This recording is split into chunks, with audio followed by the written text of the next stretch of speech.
Hey everyone, welcome back to the channel. Today, we're diving into some really intriguing economic news coming out of the UK, particularly around inflation and how it's being impacted by falling petrol prices. So grab your coffee, sit back, and let's unpack what this all means for the economy and for you. So here's the scoop. Inflation in the UK has dropped to 2.6% from 2.8% just a month earlier. You might be thinking, wow, that sounds good. And on one level, it absolutely is. Lower inflation means that while prices are still rising, they're doing so at a slower pace. But hold on, this dip could be more of a temporary breather than a long-term trend. Analysts are already warning that we may see inflation spike again come April. Why? Well, because rising bills and higher business costs are looming on the horizon like storm clouds ready to unleash their rain. Now, let's talk about petrol prices specifically.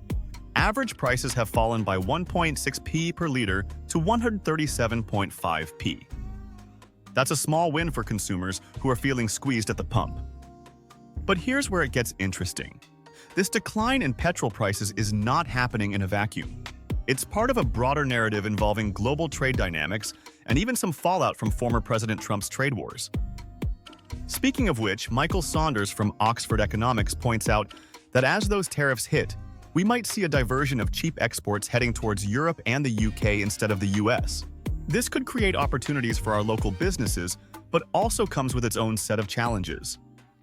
When you mix in rising energy costs and increases in national insurance contributions, like what Sonia Skelton from West Special Fasteners is experiencing, you start to see just how complicated this landscape really is.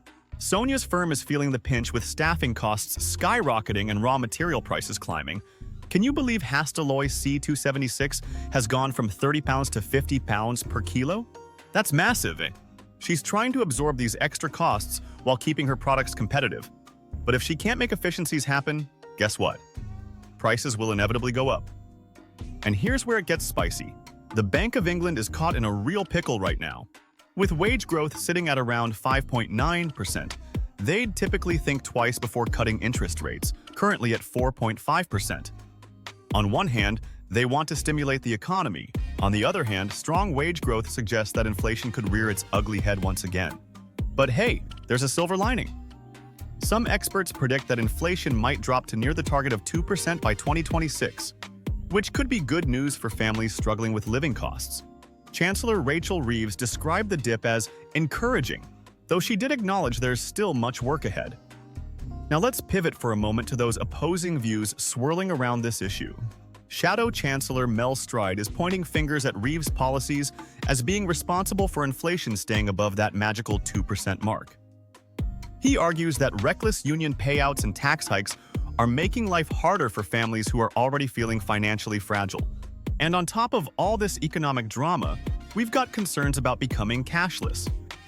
A report warns that without knowing how widely cash is accepted anymore, we risk leaving segments of our population behind.